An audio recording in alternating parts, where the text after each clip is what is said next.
Revenue curves TR, AR, MR എന്താണെന്ന് മനസ്സിലാക്കി, അത് കണ്ടുപിടിക്കുന്ന രീതികൾ മനസ്സിലാക്കി. ഇവിടെ നമ്മൾ കർവിനെ കുറിച്ചാണ് പറയുന്നത്. TR കർവ് എങ്ങനെയായിരിക്കും, AR കർവ് എങ്ങനെയായിരിക്കും, MR കർവ് എങ്ങനെയായിരിക്കും. ഓക്കെ, ഇവിടെ നമ്മൾ സങ്കല്പിക്കുന്നു ഓരോ യൂണിറ്റ് സാധനം വെക്കുമ്പോഴും ഒരേ റേറ്റിൽ തന്നെയാണ് വെക്കുന്നത്. പ്രൈസിൽ ചേഞ്ച് ആവുന്നില്ല എന്ന് സങ്കല്പിക്കാം. അങ്ങനെയാണെങ്കിൽ AR curve, TR curve, MR curve എങ്ങനെയായിരിക്കും എന്ന് നോക്കാം. ഓക്കെ, ഫസ്റ്റ് കോളത്തിൽ പ്രൈസാണ്, സെക്കൻഡ് കോളത്തിൽ അളവ്. ഓക്കെ, ടോട്ടൽ റവന്യൂ കിട്ടുക പ്രൈസിനെ Q കൊണ്ട് മൾട്ടിപ്ലൈ ചെയ്താൽ മതി. ഫസ്റ്റ് റവന്യൂ 20 ആണ്, അത് കിട്ടിയത് പ്രൈസിനെ 20 × 1 = 20. അങ്ങനെ മൾട്ടിപ്ലൈ ചെയ്തിട്ടാണ് ടോട്ടൽ റവന്യൂ കിട്ടിയത്. ശരാശരി വരുമാനം TRനെ Q കൊണ്ട് ഡിവൈഡ് ചെയ്താൽ മതി. ഫസ്റ്റ് അളവ് നോക്കി 1, അപ്പോൾ TR 20/1 = 20. നെക്സ്റ്റ് അളവ് നോക്കി Q2, അപ്പോൾ ടോട്ടൽ റവന്യൂ 40/2 20.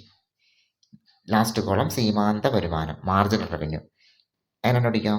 ടോട്ടൽ റവന്യൂ നോക്കുക, ഫസ്റ്റ് 20 ആണ്, അപ്പോൾ MR 20 തന്നെ ആയിരിക്കും. ടോട്ടൽ റവന്യൂ 40 ആയി, അപ്പോൾ MR കണ്ടുപിടിക്കാം.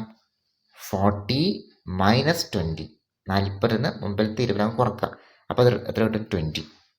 ഇത് നോക്കി, ടോട്ടൽ റവന്യൂ 60 ആയി, അപ്പോൾ എന്ത് ചെയ്യണം? MR കാണാൻ 60 - 40, നേരെ മുമ്പിലത്തെ കുറക്കുക. ഈ കോളൊക്കെ നോക്കുക, പറയുമ്പോൾ 60 - 40 = 20. അങ്ങനെയാണ് കോളം കിട്ടിയത്.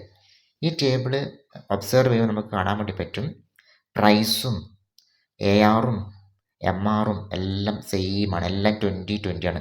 ഫസ്റ്റ് കോളവും ഫോർത്തും ഫിഫ്ത്ത് കോളം ഒക്കെ സെയിം ആണ്. TR ഇങ്ങനെ കൂടി വരുന്നതാണ്. അങ്ങനെയാണെങ്കിൽ TR കർവ് ഇതുപോലെ ഉണ്ടാവാം. പ്രൈസ് സെയിം ആണെങ്കിൽ, ഒരേ റേറ്റിലാണ് ഓരോ ഉൽപ്പന്നവും വെക്കുന്നുണ്ട് എങ്കിൽ TR കർവ് അപ്വാർഡിലേക്ക് പോകുന്ന ഒരു കർവായിരിക്കും. ഇവിടെ 0 സ്റ്റാർട്ട് ചെയ്താൽ അല്ലേ TR? കാരണം എന്താ? ഒരു ഉൽപ്പന്നവും വെക്കുന്നില്ലെങ്കിൽ നമുക്ക് എന്തുണ്ടാവില്ല? ഒരു വരുമാനം ഉണ്ടാവില്ല.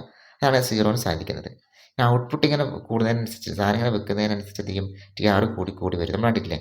ടേബിൾ കണ്ടാണല്ലേ, 20, 40, 60 അങ്ങനെ കൂടി വരുന്നത്. നെക്സ്റ്റ് ഡയഗ്രാം കർവ് നോക്കുക. ARഉം MRഉം പ്രൈസും എല്ലാം നമ്മൾ കണ്ടു 20 ആണ്. ഒരു യൂണിറ്റ് വെക്കുന്നതും 20ലാണ്, രണ്ടാമത്തെ യൂണിറ്റ് വെക്കുന്നതും 20 തന്നെയാണ്, മൂന്നാമത്തെ യൂണിറ്റും റേറ്റ് മാറുന്നില്ല, 20 ബേസ് തന്നെയാണ് നമ്മൾ വെക്കുന്നത്. അതുകൊണ്ട് എന്താ?